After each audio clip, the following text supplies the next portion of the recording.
আমরা সিদ্ধান্ত নেব যে তাহলে কাউন্সিলরের কাছে যাওয়া লাগবে না, চেয়ারম্যানের কাছে যাইতে হবে না। আপনারা যদি সচেতন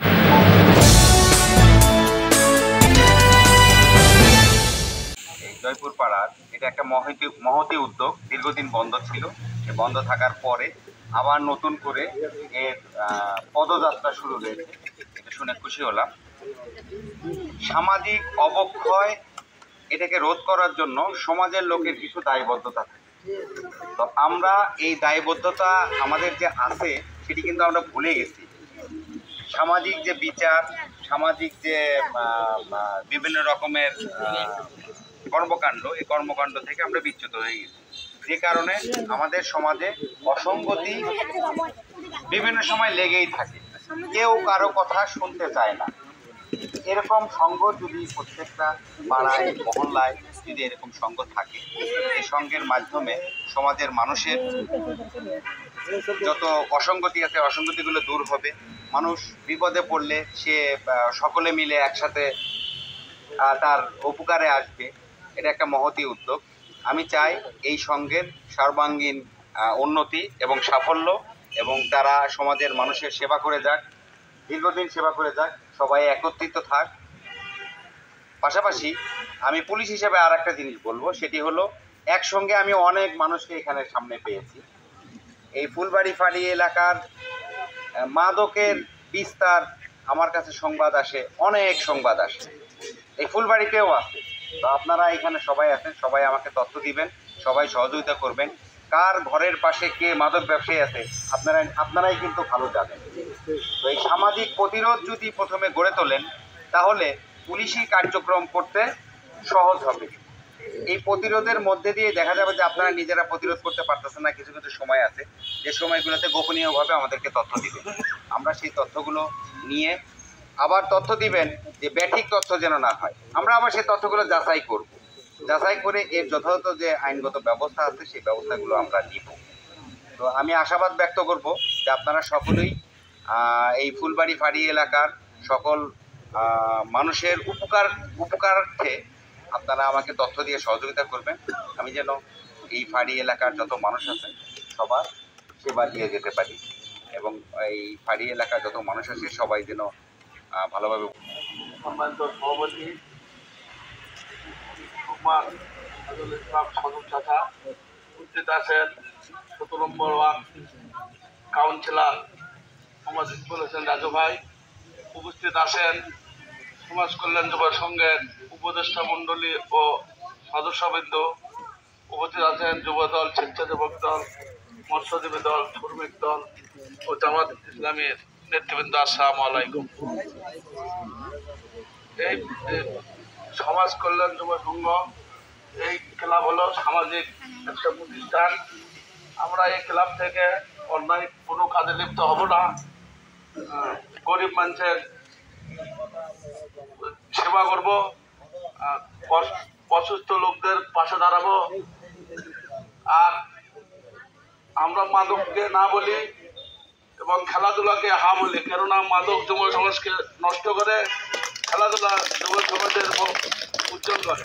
তাই আমরা সবুজ বাংলা যুব সংঘ ও সমাজ কল্যাণ যুব সংঘ মিলে আমরা এই জয়পুরপাড়া গ্রামের মাদক ও চাঁদাবাজকে নির্মূল করবো ইনশাআল্লাহ।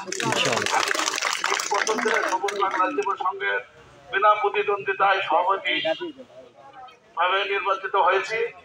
তা আমরা সবাই একে অপরে সবুজ বাংলা যুব সংঘ, সমাজ কল্যাণ যুব সংঘ একে অপরে আমরা কাঁধে কাঁধ মিলে কাজ করবো, নিয়ে বলে আমার কথা বলার শেষ করতে আজকে এই জয়পুরপাড়া যুব সমাজ কল্যাণ পরিষদের উদ্যোগে একত্রিত যারা করেছেন তাদেরকে আমি আমার অন্তরের অন্তঃস্থল থেকে অভিনন্দন জানাচ্ছি। কারণ এই সমাজকে ভালো করার দায়িত্ব আপনারাই, এই সমাজকে ভালো করতে পারেন আপনারাই। আপনি যদি এই সমাজকে ভালো করতে পারেন, দেখবেন আপনার সন্তানরা ভালোভাবে চলবে, আপনার পরিবার ভালোভাবে চলবে, এই সমাজ ভালো হিংসা কেনা থাকবে না। কোনো গন্ডগোল হলে একত্রিত বসে ক্লাবের মাধ্যমে বসে আমরা সিদ্ধান্ত নেব যে তাহলে কাউন্সিলরের কাছে যাওয়া লাগবে না, চেয়ারম্যানের কাছে যাইতে হবে না। আপনারা যদি সচেতন হন, মনে করেন যে আমার পরিবারকে ভালো রাখতে গেলে আমার এই ভূমিকা রাখতে হবে, আমার এই সমাজ, এই গোত্র জয়পুর পাড়াকে ভালো রাখতে গেলে আমরা ঐক্যবদ্ধ থাকতে হবে, তাহলেই দেখবেন আপনাদের শান্তি আসবে, সন্তানদের শান্তি আসবে, ভাইয়ে ভাইয়ে শান্তি আসবে, বনে বনে ভালো থাকবে। এই ভূমিকাটা আপনারা যদি ক্লাবের মাধ্যমে নেন, দেখবেন যে অনেক আপনার এলাকা ভালো থাকবে। আপনার একটা এলাকা ভালো হলে আর তার জায়গা থেকে আরেকটা এলাকা ভালো হবে। তো আমি আপনাদের কাছে অনুরোধ করব যে উদ্যোগ নিয়ে যে ক্লাবটা আমরা করেছি, গঠন করব, আগামী দিনে কার্যক্রম পরিচালনা করব, যাদের নেতৃত্বে হবে তারা যেন সৎ হয়, ভালো হয়, তারাই পারবে এই সমাজকে বদলায় দিতে। আরেকটি কথা না বললেই নয়, সেটি হলো অনেকে অনেক কথাই বলে গেছে। আমি মহান রব্বুল আলামিনের কাছে শুকরিয়া আদায় করছি এই জন্য, আপনাদের মতো লোক এখানে বসে থেকে কথা বলতে পারতো না। যে জালিম স্বৈরাচার যে সরকার ছিল, 5টা লোক একত্রিত হলে মিথ্যা অপবাদ দিয়ে তাদের বিরুদ্ধে মামলা হামলা দিয়ে তাদেরকে তুলে নিয়ে যাওয়া হতো। আমি আল্লাহর কাছে শুকরিয়া আদায় করি, এই মানুষগুলো আজকে বুক খুলে কথা বলতে পারে, আত্মনাদ দিয়ে কথা বলতে পারে। এই যে সুযোগ করে দিয়েছেন ছাত্র জনতা এবং আমাদের রাজনৈতিক দলের নেতারা, আজকে পট পরিবর্তন করার কারণে আমরা এখানে সুশৃঙ্খল ভাবে কোনো ইঙ্গিত করিনি, কাউকে আমরা গালি দেয়নি, পুলিশকে আমরা কোথাও গালি দেয়নি, কোথাও আমরা কারো বিরুদ্ধে কথা বলিনি, কিন্তু নিজস্ব মতামত প্রকাশের এখতিয়ার এই জালিম সরকার আমাদেরকে দেয়নি। ওই সরকার আপনারা দেখেছেন, পার্লামেন্ট থেকে শুরু করে বঙ্গভবন থেকে শুরু করে নিম্নে মেম্বার পর্যন্ত তারা সক্রিয় করেছিল, শক্তি বাহিনী করেছিল। এইখানেই জয়পুর পাড়াতেই দেখেন হাবিল বাহিনী ছিল, আজকে সে হাবিল বাহিনী কোথায়? পালিয়ে চলে গেছেন। দেখেন ছাত্র জনতা আন্দোলন করেছিল, যে তার পদত্যাগ দাবি করেছিল, কিন্তু সেই পদত্যাগের কথা সে তোয়াক্কা করেনি। পরিশেষে নির্লজ্জ ভাবে দেশ থেকে ত্যাগ করে অন্য দেশে পালিয়ে যেতে বাধ্য হয়েছে। ভাইরা আমার, আপনারা সোচ্চার থাকেন, ভালোভাবে সমাজে ভূমিকা রাখেন। এই সেন্সর যারা আছে, নেই প্যাকের কাপড় খুলে বিদায় করে দেওয়া হবে তাদেরকে। আপনারা সঠিকভাবে কাজ করবেন, সমাজের সঠিক কাজ করবেন, দেখবেন আপনার গায়ের কাছে কেউ টাচ খাবে না। যারা জুলুমবাজ অত্যাচার, তাদের এই রকম পরিণতি হবে, ভবিষ্যতে হয়েছে, আবারও হবে। এই আশাবাদ ব্যক্ত করে সমাজকে ভালো সুশৃঙ্খল ভূমিকা রাখার জন্য আপনারা সচেতন থাকেন, তাহলে দেখবেন এরা আর থাকবে না, পালায় পথ পাবে না। সবার সুস্বাস্থ্য কামনা করছি, সবাই ভালো থাকে, সুস্থ থাকে। আসসালামু আলাইকুম ওয়া রাহমাতুল্লাহ। হিন্দু ভাইদেরকে আদাব। বিসমিল্লাহির রহমানির রহিম। বক্তব্য, আমি এখানে রাজনৈতিক মঞ্চ নয়, এটা সামাজিক মূলক একটা প্রতিষ্ঠান, সমাজ কল্যাণ যুব সংঘ জয়পুর পাড়া। এই সমাজ কল্যাণ যুব সংঘ জয়পুর পাড়ার দীর্ঘদিন এই ক্লাবটা আওয়ামী বাহিনী সন্ত্রাসী কায়দায় এটা তারা দখল করে রেখে সমাজের সেবামূলক কার্যক্রমকে ব্যাঘাত করে তারা পার্সোনাল একটা অফিস করে সেখানে বিভিন্ন পর্যায়ের লোকজনকে নিয়ে এসে বিচারের নাম করে তারা নির্যাতন করছে এবং মাদক ব্যবসায় প্রচলিত করেছিল এবং বিভিন্ন নারীকে এখানে তারা ধর্ষণ পর্যন্ত করছে, এরকম নিউজ আছে।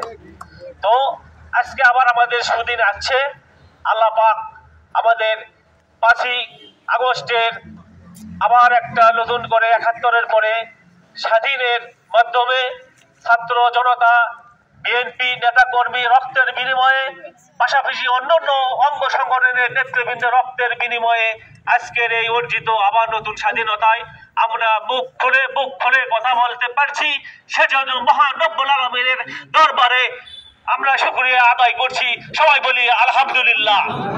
তো এটা সামাজিক উন্নয়নমূলক কর্মকাণ্ড আমরা বিগত দিনে চালাইছি, তার সংক্ষিপ্ত আকারে কিছু সেবামূলক কার্যক্রম কি কি আমরা করছি একটু আলোচনা না করলে আমরা একটু মানে অন্ধকারের মধ্যেই থেকে যাব।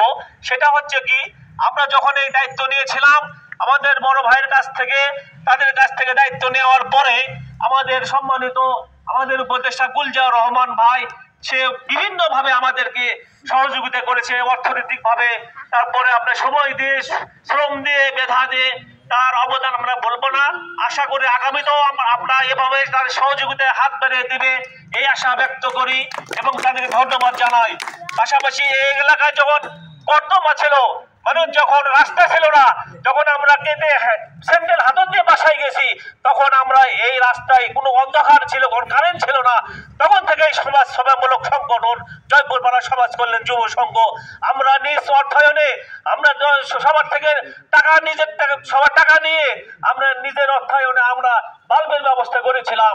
আমরা তার কিনে কিনে বাঁশের খুঁটির সাথে বৈদ্যুতিক বাল্বের ব্যবস্থা করেছিলাম। আমরা এই এলাকায় আমরা মাদক নির্মূল করার জন্য আমরা অভিযান চালিয়েছি। আমরা এই এলাকায় চুরি ডাকাতি ছিনতাইয়ের হাজিনের বন্ধ করার জন্য আমরা নিজের রাত জেগেছি, আমরা নশপ্রহরা দিয়েছি। আমরা এখানে গরিব বিধবা যাদের সন্তান বিধবা বিবাহ দিতে পারতেছে না, তাদেরকে আমরা টাকা তুলে তাদেরকে সহযোগিতা করেছি। যারা চিকিৎসা করতে পারতেছে না তাদেরকে আমরা চিকিৎসা করার ব্যবস্থা করে দিয়েছি। এরকম ভাবে আমরা রমজানে কাফেলার মাধ্যমে আমরা মানুষকে জেগিয়ে তুলেছি। এরকম তারপরে আপনার মৃত ব্যক্তিদেরকে আপনার কবর ফোড়ার যন্ত্রপাতি ছিল না, এগুলো আমরা মসজিদ ছিল না, এগুলো আমরা এই সমাজ সেবা জয়পুর পাড়ার মাধ্যমে আমরা পরিচালনা করেছি। বিগত দিনে যেহেতু আমরা করেছি, আমাদের আত্মবিশ্বাস এবং আমাদের মনোবল ঠিক আছে, সাহসিকতার সহিত আমরা আগামীতে যা করছি তার চেয়েও যেন আরো সুন্দরভাবে গঠনমূলক ভাবে সমাজের কাজ করতে পারি, এই আশা, এই প্রত্যাশা ব্যক্ত করে আমি আমার সংক্ষিপ্ত বক্তব্য শেষ করছি। তার আগে আমাদের দেশনেত্রী বেগম খালেদা জিয়া সে যে বছরকার পর বছর এই দেশের জন্য, এই দেশের মানুষের জন্য সে নির্যাতিত হয়েছে, যুদ্ধের সময় সে জেল খেটেছে, সে তার সন্তানেরা জেল খেটেছে। সেই নেত্রীর জন্য আমি দোয়া চেয়ে এবং আমার নেতা শহীদ রাষ্ট্রপতি জিয়াউর রহমানের আত্মার মাগফিরাত কামনা করে আমার এক নেতা, আমার বিএনপির ভারপ্রাপ্ত চেয়ারম্যান জনাব তারেক রহমান সাহেব, উনি নির্যাতিত হয়ে উনি বিগত 111-এর উনি দুঃশাসনের শিকার হয়ে ওনাকেও কোমর ভেঙে জিতে হয়েছিল। এরকম ভাবে বিএনপি নেতা কর্মীকে দেশ থেকে নির্মূল করার জন্য যে অপচেষ্টা করেছে তারা আজকে ব্যর্থ হয়েছে। একমাত্র বিএনপি নেতা কর্মীর মনোবল, শক্তি এবং রাজপথে থেকেছে, জনগণের মাঝে আছে, আগামীতেও থাকবে, ভবিষ্যতেও থাকবে। এই বলে আমার বক্তব্য শেষ করছি। বাংলাদেশ জিন্দাবাদ, শহীদ জিয়া অমর হোক, খালেদা জিয়া জিন্দাবাদ। সবাইকে ধন্যবাদ। আসসালামু আলাইকুম। দয়া করে কেউ যাবেন না, খাবার ব্যবস্থা আছে তোমার মাধ্যমে। উপস্থিত জয়পুরপাড়া সমাজ কল্যাণ আজকের এই প্রস্তুতি সভায় উপস্থিত পরিচালক এবং আমার শ্রদ্ধেয় ইকবাল হোসেন রাজু ভাই সহ আমার স্নেহের সজল ভাই এবং মাহফুজার ভাই এবং বিএনপি এবং বাংলাদেশ জামাত ইসলামের বিভিন্ন নেতৃবৃন্দ এবং আমার সামনে উপবিষ্ট সকল ধরনের সুধী এবং প্রশাসন এবং সাংবাদিক এবং অভিষ্ট সকল ডেলিগেট ভাইরা, আমার শ্রদ্ধেয় সালাম, আসসালামু আলাইকুম রহমতুল্লাহি ওয়া বারাকাতুহু। শুকরিয়া আদায় করছি সেই রবের দরবারে যার অশেষ মেহরবানিতে আল্লাহ রাসূলের সুন্নতের একটি অংশ হিসেবে, আমরা সামাজিক কাজের অংশ হিসেবে আমরা একটি প্ল্যাটফর্মে বসে দু একটি কথা শুনলাম এবং কিছু কথা বলার তৌফিক দান করেছেন। সুস্থতার সহিত আল্লাহ তাআলার মেহরবানি, এই জন্য আল্লাহর কাছে আমরা শুকরিয়া আদায় করছি। সকলে আলহামদুলিল্লাহ, দরুদ সালাম পেশ করছি মানবতার মুক্তির দিশারি, যার পথ ধরে আজকের এই ক্লাবে প্রতিষ্ঠিত, যিনি দেখিয়েছেন হিলফুল ফুজুল নামে একটি সংগঠন করে, আমরা তার উত্তরসূরি। সুতরাং তার জন্য আমরা দরুদ পড়ছি, সবাই বলি সাল্লাল্লাহু আলাইহি ওয়াসাল্লাম। এরপরে স্মরণ করছি আজকের এই বাংলাদেশের ক্রান্তি লগ্নে যারা এই বাংলাদেশকে দ্বিতীয়বার একটি স্বাধীন রূপে তাদের জীবনকে বিসর্জন দিয়েছে। শাহিদ মুক্ত সহ বিভিন্ন প্রান্তের অনেক অসহযোগী আন্দোলনের আমাদের যে ভাইয়েরা যারা পঙ্গুত্ব বরণ করেছে এবং যারা শহীদ হয়েছে, বিশেষ করে আমার জানা মতে আমাদের জবিপুরে একজন ভাই ছিলেন, যিনি এখন এখানে নাই, হাতুল নামে একজন ভাই, যাকে আমরা দেখতে গিয়েছিলাম, সজল ভাই আমার সঙ্গে গিয়েছিলেন। এক চোখ হারাইছে তারা অলরেডি। তো জায়গায় এই সব সকল ভাইদের প্রতি শ্রদ্ধা জ্ঞাপন করছে। আল্লাহ যেন তাদেরকে মানজিলে মাকসাদ দান করে, সবাই আল্লাহুম্মা আমিন। সম্মানিত উপস্থিতি, এখানে যেহেতু বক্তৃতার বিষয় নয়, এটি কোনো রাজনৈতিক প্ল্যাটফর্ম নয়, এটি একটি সমাজসেবামূলক সংগঠন, একটি ক্লাব। যেহেতু আমি বাংলাদেশ জামাত ইসলামের পক্ষ থেকে আপনাদেরকে শুভেচ্ছা জানাই এই জন্যই যে আমাদের নবী, প্রিয় নবী হযরত মুহাম্মদ সাল্লাল্লাহু আলাইহি সাল্লাম তার জীবনের প্রথম শুরুতে উনি যখন দিনের দাওয়াত কাজ শুরু করেছিলেন, তার একটি অংশ হিসেবে হিলফুল ফুজল নামে একটি সংগঠন দাঁড় করেছিলেন। আজকের বাংলাদেশের প্রেক্ষাপটে যতগুলো ক্লাব দেখছেন, এই ক্লাবের মূল প্রবক্তা যদি আমরা চিন্তা করি তাহলে আল্লাহ রাসূল সাল্লাল্লাহু আলাইহি সাল্লাম দেখিয়ে দিয়েছেন, ঠিক কিনা?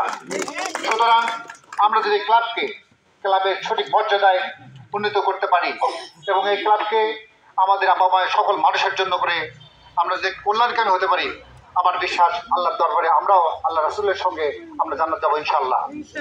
আমরা জেনে খুশি হবেন, ইতি যাবৎ বাংলাদেশ জামাত ইসলাম বিভিন্ন ধরনের ধর্মীয় বিভিন্ন গোষ্ঠীর সঙ্গে তারা সাক্ষাৎ করছে, কথা বলছে। যেহেতু এখানে আমাদের একজন অমুসলিম ভাই আছে, আমার অনেকে আছে, আমি সবার জ্ঞাতার্থে একটি কথা বলবো, বাংলাদেশ জামাত ইসলাম শুধুমাত্র একটি সংগঠনের নাম নয়, বিভিন্ন ভাইদেরকে এখানে একত্রিত করছেন। মূল উদ্দেশ্য হচ্ছে সামাজিক কাজ। আসলে এখানে যেহেতু এটা কোনো রাজনৈতিক প্রোগ্রাম নয়, আমাদের ভাই বলে গেছে অনেক কথাই, আমি মূল কথা যেটা বলতে চাচ্ছিলাম যে আমরা সামাজিক কাজের অংশ হিসেবে আমরা যদি প্রত্যেকে যদি নিজের অবস্থান থেকে আমরা অটল থাকি, আমার বিশ্বাস এই দেশ, এই জাতি একদিন গড়বে ইনশাআল্লাহ।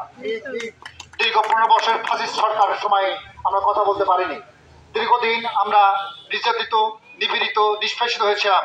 আজকের এই সমাজে আমরা বুক ফুলে কথা বলতে পারছি, এর জন্য আল্লাহর কাছে আবারও শুকর আদায় করছি, আলহামদুলিল্লাহ। আমি আপনাদেরকে সবাইকে উদাত্ত আহ্বান জানাবো, আমাদের সমাজে অনেকগুলো কাজ অসমাপ্ত আছে। এই অসমাপ্ত কাজ আসমানের ফেরেশতা বলেন বা অথবা অন্য এলাকার কোনো ব্যক্তি এসে আমাদেরকে করিয়ে দিবেন না। এর জন্য আমাদেরকে যে কাজটি করতে হবে, আমাদের প্রত্যেকের এলাকায় একটিকে দুর্গ গড়ে তুলতে হবে। আমাদের সেই দুর্গের নাম হচ্ছে এই ক্লাব। এখানে বিভিন্ন ধর্ম, মত, বর্ণ বিশিষ্ট সকল ধরনের মানুষ এখানে আসবেন, তারা সেবা পাবেন, আমাদের সেবা এখানে দিতে পারি, নিশ্চিত করতে পারি। এই জন্য সবাইকে আমি বলতে আহ্বান জানাবো, আপনারা দয়া করে এটাকে কলঙ্কিত করবেন না। আজ আপনার দিন শেষ, আজকে আপনার দিন শুরু হবে। আমরা যেন একটি অবস্থান দাঁড় করতে পারি। কিছুক্ষণ আমাদের এখানে একটা বড় ভাই কথা বলে গেছেন যে এই ক্লাবে যদি অসৎ কার্যকলাপ আবার যদি শুরু করে, তাহলে আমরা সেটা বন্ধ করে দিতে বাধ্য থাকবো। সুতরাং আমি আপনাদেরকে দায়িত্বহীন ভাবে বলতে চাই, আমি একজন প্রফেসর হিসেবে আপনাদের সামনে আমাকে অলরেডি চেনেন। আমি কিন্তু সামাজিক কাজকর্মে সবার আগে দৌড়াই, বিভিন্ন বিচার বলেন, বিভিন্ন ধরনের সহযোগিতা বলেন। আজকের সমাজে আমি মনে করি আমি একা না, আমরা সবাই যদি আমার সঙ্গে আমাদের যদি জোটবদ্ধ হয়ে যদি কাজ করি, এই সমাজের না প্রথমে শুরু করতে হবে জয়পুরপাড়া এই এলাকা থেকে ইনশাআল্লাহ। সে ব্যাপারে আমি আপনাদেরকে উদ্যত আহ্বান জানাবো। শুধু গল্প করে আর বক্তৃতা দিয়ে যে শেষ করবো তাই নয়, আপনার বাড়ির পাশে যখন একটি ড্রেন যাচ্ছে, সে ড্রেনে আপনি ময়লা ফেলছেন, সেই ময়লা প্রথম চিন্তা করবেন আপনার পক্ষ থেকে এখানে ময়লা পড়লো কিনা। আপনি যদি পারেন একজন সমাজসেবক, সর্বপ্রথম শুরু করবেন আপনি সেই ময়লাটাকে তুলে নিয়ে আপনি জায়গায় সব জায়গায় রেখে দেওয়া, তবেই হবে আপনি একজন সমাজসেবক। আল্লাহ রাসূলের শেখানো হাদিস, প্রত্যেকটা ব্যক্তি সমাজসেবক, প্রত্যেকটা ব্যক্তি দায়িত্বশীল। সুতরাং ইকরা কিতাবাকা কাফা বিনাফসিহি ইয়াওমা আলাইকাল হাসিবা, কোরআন শরীফের একটা আয়াত। আপনি হিসাব দেওয়ার জন্য আপনি নিজেই যথেষ্ট। আপনি শুধু মাইকে বলে যাবেন, সমাজ সেবার কথা বলবেন, কিন্তু আপনি নিজে কাজ করবেন না, এটা হতে পারেন না। সুতরাং আমি চাই এখানে যতগুলো ব্যক্তি সিগনেচার করলেন, যারা উপস্থিত আছেন এবং যারা থাকবেন ভবিষ্যতে, প্রত্যেকে এই চিন্তা করবেন যে একজন সমাজসেবক আমি নিজে একজন ভলেন্টিয়ার। সুতরাং আমার দ্বারা যেন কোনো মানুষ ক্ষতিগ্রস্ত না হয়, আমার জন্য একটা মানুষ যেন উপকৃত হয়, এই পথটা যদি নিতে পারেন তাহলে সত্যি অর্থে আপনি একজন মানুষ, আপনি একজন মূল্যবোধের ভিত্তিতে আপনি নিজেকে গড়ে তুলতে পারবেন ইনশাআল্লাহ। আমি আপনাদেরকে তাৎক্ষণিকভাবে বলতে চাই, আজকে সমাজের প্রেক্ষাপট লাজুক, ভঙ্গুর, এই কারণে আজকে সমাজ থেকে ইসলাম দুর্বৃত্ত হয়েছে। আজকে ইসলাম এমন একটি সমাজ ব্যবস্থা করে দিয়েছে যার আদলে আপনি খেয়াল করেছেন, যখন মক্কা থেকে মদিনায় যখন আল্লাহ রাসূল সাল্লাল্লাহু আলাইহি ওয়াসাল্লাম করে যখন মক্কা যখন ফিরে আসেন, তখন সেখানে বিভিন্ন ধরনের ধর্মগোষ্ঠীর লোকজন ছিল, তারা ছিল নিরাপদ। আজকের প্রেক্ষাপটে আজকে আমরা ধর্মের দোহাই দিয়ে আমরা অনেকভাবে কথা বলি, যে কারণে আমাদেরকে কলুষিত করা হচ্ছে। আজকে আমি সকল ধর্মের ভাইদেরকে বলছি যে আপনার যার অবস্থান থেকে তার যে মলিকুল অবস্থা, কোনো ধর্মে কিন্তু কখনোই দেখবেন অরাজকতা চায় না, অথচ আমরা একটি গোষ্ঠী আমরা এই অরাজকতাকে কথা বলে আমাদের সমাজকে ভাঙার চেষ্টা করছি। আমরা চাই প্রত্যেক সমাজের প্রত্যেকটা ব্যক্তি, প্রত্যেক ধর্মের প্রত্যেকেই আমরা যদি সমাজের অবস্থান থেকে নিজেকে গড়ে তুলি একজন সমাজসেবক হিসেবে, কর্মী হিসেবে, আশা করছি এই সমাজে ভালো কিছু করা সম্ভব। আমি আমার প্রস্তাবনা হিসেবে 3টে জিনিস নোট করেছি। আপনারা জানেন ইতিমধ্যে কয়েকদিন আগে দেখেছি একজন ভাই আমাকে ফোন করেছে, ভাই আমার রক্ত লাগবে, ও পজিটিভ, কিন্তু আমি রক্ত খুঁজে পাইনি। শেষ পর্যন্ত আমি সুবিল বিন্দুর পর একজন ভাইকে ফোন করে সে রক্ত ম্যানেজ করেছি এই জয়পুর পাড়ার ঘটনায়।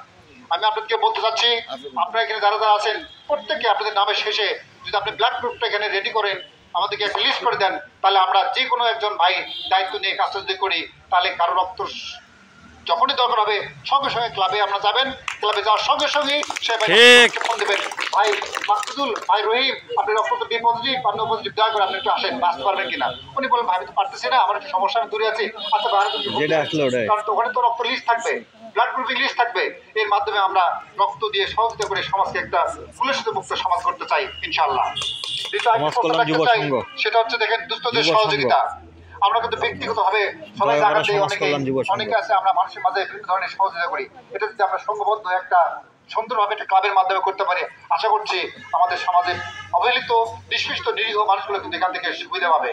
বিশেষ করে অনেকে আছে আপনারা জানেন যারা হাত পাততে পারেন, ভিক্ষা করতে পারেন না, কিন্তু তাদের পরিবারের বড় সমস্যা, কষ্টের বিষয়। আমরা যদি সমাজ তাদেরকে আমরা নোট করি, এই ব্যক্তিদেরকে নোট করে আমরা যদি যে সামনে ঈদ আসতেছে, ঈদের সময় তাদেরকে যদি আমরা একটু গোল দিতে পারি, হয়তো সে এত খুশি হবে, আপনি যেন আশ্চর্য হবেন। আমি ছোট্ট একটা ঘটনা বলে ফেলে, আমি সাংগঠনিকভাবে ঢাকায় আমি একজন ভাইকে নোট করতেছিলাম, ভাই আমাকে গোস্তের জন্য টাকা দেবেন। উনি বলছে ভাই কেন দেবো? আমরা একটু গরু জব করে এলাকার সব লোককে আমরা দিই না, কিছু লোককে বাছাই করে দিই। উনি আমাকে বললেন ভাই ঠিক আছে, আমার তো একজন কর্মচারী আছে, উনি তো ভাই গরু জব মানে কুরবানি দেন না, তো ওনার নামটা লিখে দেন। এমন নামটা লিখে নিলাম।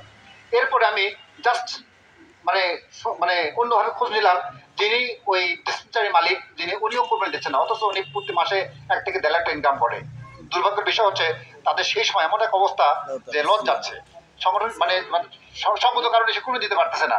তখন আমি দিন বিকালবেলা যখন ওই ব্যক্তিকে আমি ওর বাড়ির নিচে ডাক দিলাম, ওনার নাম হচ্ছে আলামিন ভাই, আপনি একটু নিচে নামবেন। তো উনি নিচে নামলেন, নামার পর বললাম ভাই এই যে একটু মানে একটা গোস্ত টুকরা প্রায় 100 কেজি 1.5 কেজি ছিল, এটা হচ্ছে আপনার যে মাসুদ আপনি যে কর্মচারী ছিল তার জন্য করে এটা। উনি হাতে নিলেন, নেওয়ার বললাম ভাই দাঁড়ান। এরপরে আরেকটা গোস্ত টুকরা আমি ওনাকে দিলাম, ভাই এটা আপনার জন্য। উনি বললো আমার জন্য কেন? আমি বললাম ভাই আমাদের লিস্টের মধ্যে আপনিও পড়েছেন, কারণ আপনি তো কর্মী দেননি। আমি কি বুঝতে পারছি আপনাদেরকে? সামাজিক কাজ বলতে গেছে যেটা বোঝায়। এখন ওই ব্যক্তি হঠাৎ করে চোখ দিয়ে পানি মানে একদম কেঁদে ফেললো, কেঁদে ফেলার পর বললো ভাই আপনি যে মহৎ উদ্যোগ, আমি তো সবাই জানি যে মানুষ শুধু গরিবদেরকে দেয়, কিন্তু আমি তো গরিবের কাতারও পড়ি না, বড় লোকের কাতারও পড়ি না, অথচ মাসে আমি 1 লাখ ইনকাম করি, কিন্তু এই গত 2 মাস ধরে আমার ব্যবসা অবস্থা খুবই খারাপ, আমি করে দিতে পারিনি।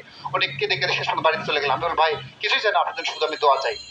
কারণ হচ্ছে কি আমার উদ্দেশ্য ছিল যারা কোরবানি দিতে পারে না তাদেরকে একটু গোস্ত পৌঁছে দেওয়া, সে এখন গরিব হোক অথবা ধনী হোক। এখন উদ্দেশ্য হচ্ছে কি আমাদের সমাজ দেখবেন যখন কোরবানি দেয়, কোরবানি দেওয়ার পর দিন বিকালবেলা শুরু হয়ে যায় ভিক্ষা করা, এই যেভাবে হাত পাতে পেতে অনেকের কাছে গোস্ত নেয়। অথচ আমাদের সমাজে অনেক অবহেলিত ভাইয়েরা আছে যারা কোরবানি দিতে পারে না, কোনোদিন হাত পাততেও পারে না। আপনি কি চান না তাদেরকে একটু গোস্ত দিতে? আপনি পারেন না? অবশ্যই পারেন, যদি আপনি মন থাকে, আপনি নিয়ত যদি সঠিক থাকে, আপনি তাকে লিস্ট করবেন, ওই ব্যক্তিদের নাম আপনি ক্লাবে জমা দেবেন। আমরা ক্লাবের পক্ষ থেকে এরকম একটা উদ্যোগ নিতে পারি কিনা যে হ্যাঁ তাদেরকে আমরা গোস্ত পৌঁছে দেবো ইনশাআল্লাহ। রাজি আছেন তো সবাই?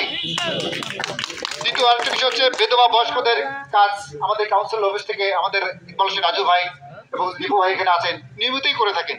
কিন্তু দুর্ভাগ্যের বিষয় হচ্ছে যে আমরা মসজিদ ভিত্তিক কোথাও ভালোভাবে বলতে পারি না। কারণ হচ্ছে কি আমরা খুব সংকীর্ণে মোড়া, আমরা চিন্তা করি এই কথা যদি সমাজ সবাইকে বলি হয়তো আমাকে বেশি বিরক্ত করবে। আপনারা যদি সবাই মিলে চেষ্টা করেন এই কাজগুলো সবাই আমরা করি, কারণ আমাদের পাশে এমন একজন গরিব আছে যে গরিব কারো কাছে যাচ্ছে না, সে খুব অসহায়। তো এইসব কিছু বিষয় আছে যে আপনি যদি সরাসরি তাদের কাছে যান, সামাজিক কাজগুলো করেন, আশা করছি সর্বপ্রথম আল্লাহ আপনার রাজি খুশি হবেন। আপনি জান্নাতে যাওয়ার জন্য একটা কাজই যথেষ্ট। দ্বিতীয় কথা হচ্ছে যে আপনার একটি গুরুত্বপূর্ণ কথা বলতে দিবেন তো, একটা ভলেন্টিয়ার টিম যদি আমরা করি, সেই ধরনের সমাজে বিভিন্ন ধরনের আনুষ্ঠানিক কাজ